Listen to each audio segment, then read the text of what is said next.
प्रताप नगर में रामू नाम का एक गरीब किसान अपनी पत्नी और बेटे के साथ रहता था।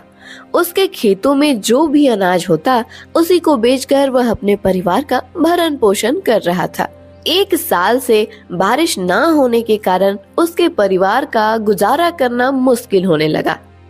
सुनिए जी, अब घर में खाने का कुछ भी नहीं बचा। राशन भी बस 1 या 2 दिन की ही चलेगा। क्या करे माया, इस साल तो बारिश हो ही नहीं रही। लगता है इंद्र भगवान हम किसानों से नाराज हैं। बारिश का तो नामो निशान ही नहीं है। पर यह बात हमारा पापी पेट तो नहीं जानता है ना। इसे तो भोजन देना ही होगा, नहीं तो यमराज खुश हो जाएंगे और अपने पास बुला लेंगे। हाँ माया, तुम ठीक कह रही हो, पर चिंता ना करो, मैं कहीं ना कहीं से खाने का कुछ इंतजाम कर ही लूंगा। आप किसी चीज का व्यापार क्यों नहीं शुरू कर देते हैं जी? अब सिर्फ खेती के भरोसे ही तो नहीं रह सकते ना, जो भला कुछ मुनाफा हो जाए व्यापार से। हाँ माया, मैं भी यही सोच रहा हूँ, पर व्यापार करने के लिए पूंजी चाहिए, और वो कहाँ से लाऊंगा भला मैं? क्यों ना आप उस कल्लू सेठ से कुछ रुपए उधार ले लो और जब व्यापार में मुनाफा होगा तो लौटा देना उसे। ठीक है माया, आज ही मैं उस कल्लू सेठ के पास जाता हूँ। ऐसा बोलकर रामू उस कल्लू सेठ के पास पैसे उधार लेने के लिए चल पड़ता है। आओ आओ रामू, बोलो कैसे आना हुआ? सेठ जी, मुझे पैसों की जरूरत है। क्या आप मुझे 100 रुपए उधार देंगे? हाँ हाँ, क्यों नहीं रामू, जरूर देंगे। हमारा तो धंधा ही यही है। बस तुम 10% के हिसाब से हर महीने ब्याज देते रहना।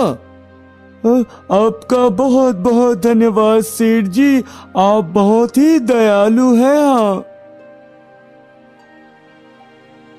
दयालु तो मैं हूँ रामू, पर ब्याज लेते समय मुझे जरा भी दया नहीं आता, इसलिए समय पर ब्याज मिलती रहने चाहिए भाई।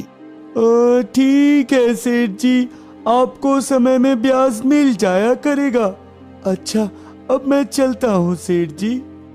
उसके बाद वह सेठ रामू को 100 रुपया उधार देता है। फिर पैसे लेकर रामू घर की तरफ चल पड़ता है।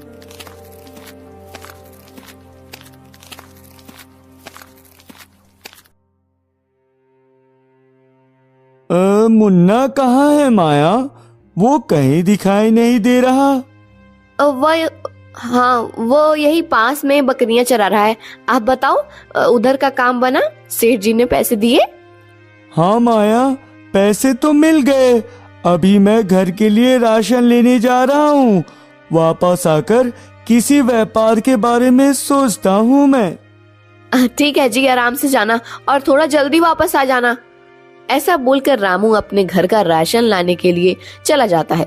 वहीं दूसरी तरफ राजा के दरबार में एक आदमी राजा के पास आता है और कहता है, अनर्थ हो गया महाराज, हमारे गांव के जंगल में एक शेर आ गया है और वो गांव की तरफ कभी भी आ सकता है। कृपया आप हमारी रक्षा करें महाराज, रक्षा करें। मंत्री जी, जल्द से जल्द शेर को पकड़ने का इंतजाम किया जाए। किसी भी मासूम की जान नहीं जानी चाहिए। ठीक है महाराज, आप निश्चिंत रहे, हम जल्द से जल्द उस शेर को पकड़ लेंगे। ऐसा बोलकर मंत्री अपने साथ कुछ सैनिकों को लेता है और उस शेर को पकड़ने के लिए जाने लगता है। मंत्री सीधे जंगल पहुंच जाता है जहां वह शेर सो रहा होता है। अरे बाप रे, ये तो बहुत खूंखार शेर लगता है यहाँ से जान बचाकर भागने में ही भलाई है। भागो। पर मंत्री जी, उन गांव वालों का क्या होगा? अगर ये शेर गांव पहुंच गया तो गांव वालों की जान भी जा सकती है मंत्री जी। गांव वाले तो बाद में मारे जाएंगे। अगर हम लोग अभी नहीं भागे तो मुफ्त में शेर का शिकार बन जाएंगे। भागो यहाँ से। मंत्री ऐसा बोलकर अपने सैनिकों के साथ वापस राजमहल की ओर चला जाता है। महाराज, वो शेर तो बहुत ही खूंखार है। हम चाहकर भी उस शेर को नहीं पकड़ सकते महाराज। अरे ये आप क्या बोल रहे हैं मंत्री जी? आप तो बहुत बड़े कायर निकले। प्रजा की रक्षा करना ही हमारा परम कर्तव्य है, भले उसमें हमारी जान ही क्यों ना चली जाए। और आप उन्हें संकट में छोड़कर चले आए यहाँ। मुझे माफ कर दे महाराज, मैं उस शेर को देखकर डर गया। पर आप चिंता ना करें, वो शेर घने जंगल में है, इसलिए वो आज गांव की तरफ नहीं आ सकता जी। ठीक है मंत्री जी, आप अभी जाकर बड़े पिंजरे का प्रबंध कीजिए। कल सुबह होते ही हम खुद उस शेर को पकड़ने जाएंगे। जैसी आपकी आज्ञा महाराज, मैं अभी पिंजरे का प्रबंध करता हूँ। ऐसा बोलकर मंत्री वहाँ से चला तो जाता है, पर राजा की बातें उस मंत्री के दिल में चुभ जाती है और वह उस राजा से बदला लेने के बारे में सोचने लगता है। इस मूर्ख राजा ने कायर कहा मुझे। ठीक है, अब मैं दिखाता हूँ इस कायर की बहादुरी। हाँ। ऐसा सोचकर मंत्री राजा से बदला लेने के लिए एक जादूगरनी के पास चला जाता है। आओ मंत्री आओ, आखिर तुम्हें मेरी जरूरत पड़ ही गई। बताओ क्यों आए हो यहाँ? तुम्हें जो चाहिए मैं तुम्हें वो दूंगा, पर तुम्हें मेरे लिए एक काम करना पड़ेगा जादूगरनी। ठीक है, मैं तुम्हारा काम कर दूंगी, पर पहले तुम्हें मुझे एक ऋषि के श्राप से मुक्त कराना होगा। तभी मैं इस गुफा से बाहर निकल पाऊंगी और तभी मेरा जादू काम करेगा।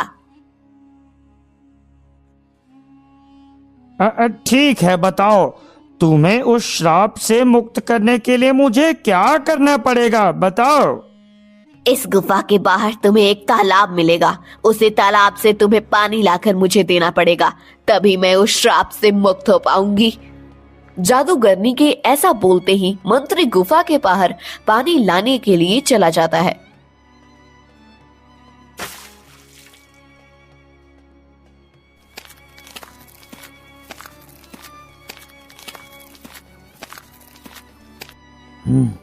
ये लो जादूगरनी, मैं पानी ले आया।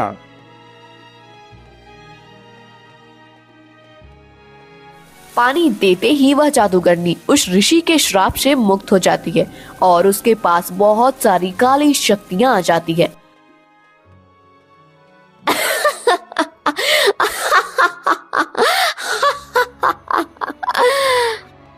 अब मैं आजाद हो गई। बोलो मंत्री, मुझे क्या करना है? उसके बाद मंत्री अपने षड्यंत्र के अनुसार जादूगरनी को सारी बातें बता देती है। बस इतनी सी बात, तुम्हारा काम हो जाएगा मंत्री।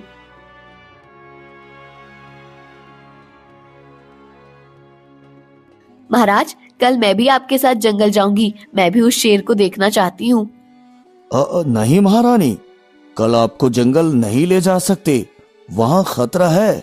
वैसे उस शेर को पकड़कर हम राजमहल ही लाएंगे महारानी। ठीक है महाराज, जैसी आपकी इच्छा, मैं राजमहल में ही देख लूंगी उस शेर को।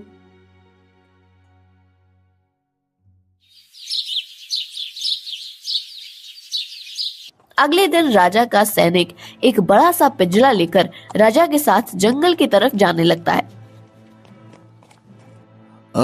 बस यहीं पर रख दो पिंजरा, देखते हैं आखिर वो शेर कैसे बसता है।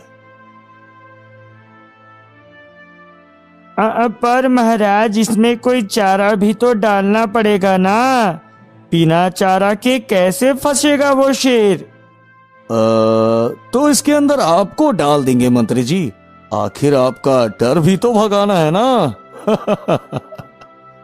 महाराज, वो शेर तो मुझे कच्चा चबा जाएगा। डर भगाने से पहले तो मेरी जान ही निकल जाएगी यहाँ। अरे मंत्री जी, हम तो मजाक कर रहे हैं। ऐसा कीजिए, कहीं से कोई जानवर पकड़ लाइए, उसी को चारा के रूप में इस्तेमाल करेंगे हम। महाराज, पास में यहीं एक युवक कुछ बकरियां चरा रहा है। मैंने उससे एक बकरी मांगा तो वो कहने लगा कि वो सिर्फ राजा को ही अपनी बकरी देगा। अच्छा, ऐसी बात है, तो फिर चलिए उस युवक के पास ही चलते हैं। उसके बाद वह मंत्री राजा को अपने साथ लेकर जाने लगता है। कुछ ही देर में वह दोनों एक गुफा के पास पहुंच जाते हैं, जहां वह जादूगरनी रहती थी। ये आप मुझे कहाँ ले आए मंत्री जी? ये तो एक गुफा है, बकरियां कहाँ है? थोड़ा सब्र कीजिए महाराज, एक बड़ी सी बकरी आती ही होगी इस गुफा से। मंत्री के ऐसा बोलते ही उस गुफा के अंदर से वह जादूगरनी बाहर आ जाती है। बोल मंत्री, अब क्या करना है? इस राजा को यही खत्म कर दूं क्या? नहीं जादूगरनी जी, इस दुष्ट राजा को इतना आसान सजा मैं नहीं दूंगा। पहले तो इसे बकरा बनाकर उसे शेर के पिंजरे में डालूंगा, वहीं पर ये तड़प तड़प कर मरेगा दुष्ट। मंत्री जी, आपने ये क्या किया? यही सिला दिया आपने हमारे भरोसे का। हमने आपसे ये उम्मीद तो कभी नहीं की थी मंत्री जी। ये मेरा प्रतिशोध है मूर्ख राजा। तुमने मुझे कायर कहा था ना, अब देखो मेरी बहादुरी। मंत्री जी, अगर मैं जिंदा बच गया ना, तो आपको मृत्यु दंड से कोई नहीं बचा सकता। हाँ, पर ऐसा नहीं होगा मेरे प्यारे महाराज। जादूगरनी जी, अभी जल्दी से इस राजा को एक बकरा बना दो।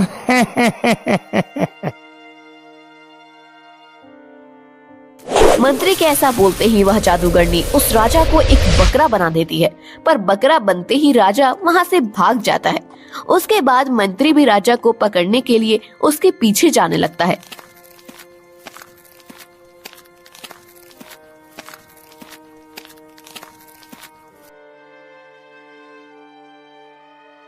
अरे, यहाँ इतनी सारी बकरियां हैं, इनमें से वो राजा कौन सा है?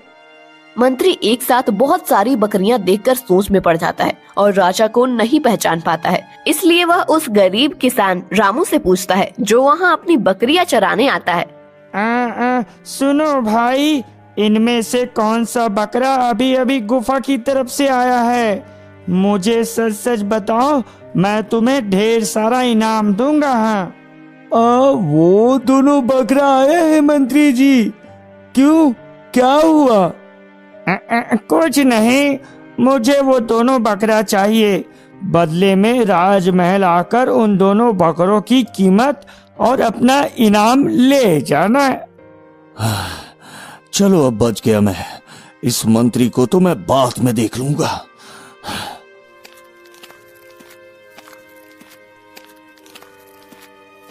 उसके बाद मंत्री उन दोनों बकरों को लेकर उस पिंजरे के पास पहुंच जाता है, जहां वो लोग उस खूंखार शेर को पकड़ने वाले थे। सिपाहियों, इन दोनों बकरों को उस पिंजरे में डाल दो। महाराज के आने से पहले हमें उस शेर को पकड़ना है, समझे? पर महाराज तो आपके साथ गए थे ना मंत्री जी, फिर वहाँ कहाँ रुक गए? महाराज कुछ जरूरी काम से एक ऋषि के पास गए हैं। तुम अपना काम करो, महाराज थोड़ी देर में आ जाएंगे। हाँ,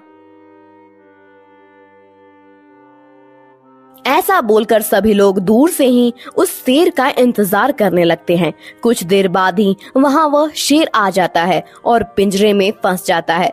फिर वह शेर उन दोनों बकरों को अपना शिकार बना लेता है, जिससे मंत्री जी बहुत ही ज्यादा खुश होते हैं। चलो, अच्छा हुआ, राजा तो गया। अब मुझे इस राज्य का राजा बनने से कोई नहीं रोक सकता। सैनिकों, अब वो शेर को पिंजरे समेत राजमहल ले चलो। हाँ। उसके बाद मंत्री उस शेर को पिंजरे के साथ पकड़कर राजमहल ले जाता है। दूसरी तरफ रामू उस राजा को अपनी बकरियों के साथ अपना घर ले जाता है। सुनो भले पुरुष, क्या तुम मेरी मदद करोगे? अरे ये आवाज किधर से आ रही है? यहाँ तो सिर्फ मैं ही हूँ। अरे मैं इधर हूँ भाई, तुम्हारी बकरियों के साथ। क्या क्या तुम सच में बोल सकते हो बकरी? कहीं मैं सपना तो नहीं देख रहा हूँ ना? हाँ हाँ भाई, मैं सच में बोल सकता हूँ। तुम कोई सपना नहीं देख रहे, मैं इस राज्य का राजा हूँ, राजा। उसके बाद बकरे के रूप में वह राजा रामू को अपनी सारी बातें बता देता है। फिर रामू कहता है, पर महाराज, मैं आपको फिर से ठीक कैसे करूंगा? मुझे तो कोई जादू नहीं आता।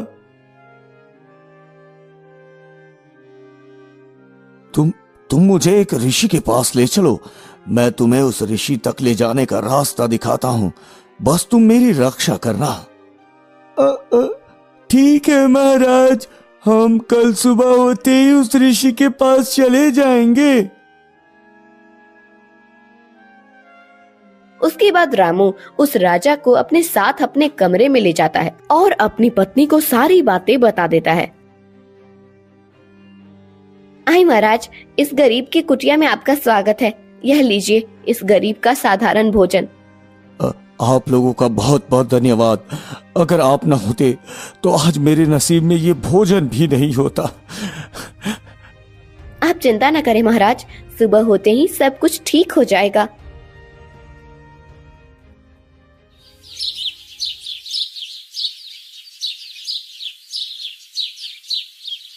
अगले दिन सुबह होते ही कल्लू सेठ रामू के घर आ जाता है और रामू से अचानक अपने पैसे मांगने लगता है।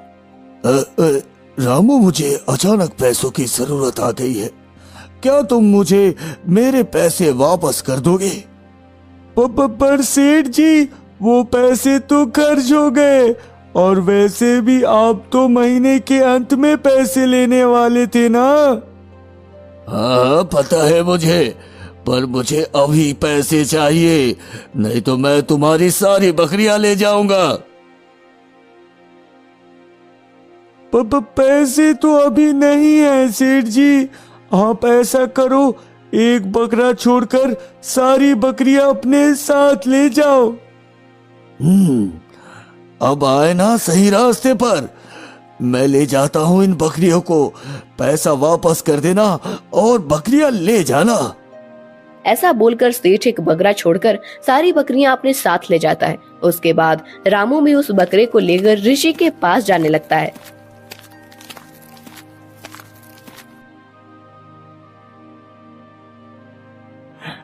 ये रिसीवर, कृपया मेरी मदद करे, मेरे मंत्री ने मेरे साथ धोखा किया है। एक जादूगरनी के साथ मिलकर उसने मुझे बकरा बना दिया। रिसीवर, हमें पता है, बस जिस जादूगरनी ने तुम्हारा ये हाल किया है उसे मैंने ही उस गुफा में कैद किया था, पर तुम्हारे मंत्री ने लालच और क्रोध में आकर उस जादूगरनी को आजाद करवा दिया। तो बाबा, अब क्या मैं फिर से मनुष्य के रूप में नहीं आ सकता क्या? हाँ, आ तो सकते हो बस, पर पहले मुझे उस जादूगरनी को फिर से उस गुफा में कैद करना होगा, तभी उसका जादू तुम्हारे ऊपर से खत्म होगा। हाँ। उसके बाद राजा और रामू उस ऋषि के पास उस गुफा की तरफ जाने लगते हैं जहाँ पर वह जादूगरनी रहती थी।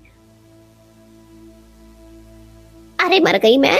अरे पागल राजा, तुम्हें यही साधु मिला था?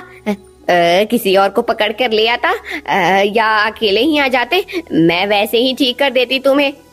ठीक तो कर देती, पर तुम्हें कैद करना अति आवश्यक है जादूगरनी, नहीं तो बाहर आकर पूरे राज्य में आतंक फैला देगी तू। ऐसा बोलकर वह ऋषि उस जादूगरनी को अपनी शक्तियों से फिर से उस एक गुफा में कैद कर देता है। जादूगरनी के कैद होते ही वह बकरा फिर से राजा बन जाता है। आपका बहुत बहुत धन्यवाद बाबा। आपका ये एहसान मैं जिंदगी भर नहीं भूलूंगा, जिंदगी भर नहीं भूलूंगा बाबा। मेरा नहीं राजन, इस गरीब का धन्यवाद करो जिसने आपको मेरे पास लाया, और हो सके तो इनका उद्धार कीजिए महाराज। हाँ महाराज, पर सबसे पहले मुझे उस गद्दार मंत्री का उद्धार करना है। ऐसा बोलकर राजा गुस्से में राजमहल की ओर चल पड़ता है। राजमहल जाकर राजा देखता है कि उसके सिंहासन पर उसका मंत्री बैठा हुआ है। मंत्री राजा को देखते ही डर जाता है। महाराज, आप तो दुष्ट मंत्री, तुमने क्या सोचा कि मैं उस शेर का शिकार बन गया? पर यह तुम्हारा भूल था, भूल। पर मैंने तो आपको खुद उस पिंजरे में डलवाया था, फिर आप बच कैसे गए? दुष्ट, याद करो जब तुम उन बकरियों को उठाकर ले गए थे, उस समय उन बकरियों में सिर्फ मेरी ही पूंछ काली थी, पर तुम मुझे पहचान न सके थे। सिपाहियों, पकड़ लो इस दुष्ट धोखेबाज मंत्री को और हमेशा के लिए इसे काल कोठरी में बंद कर दो।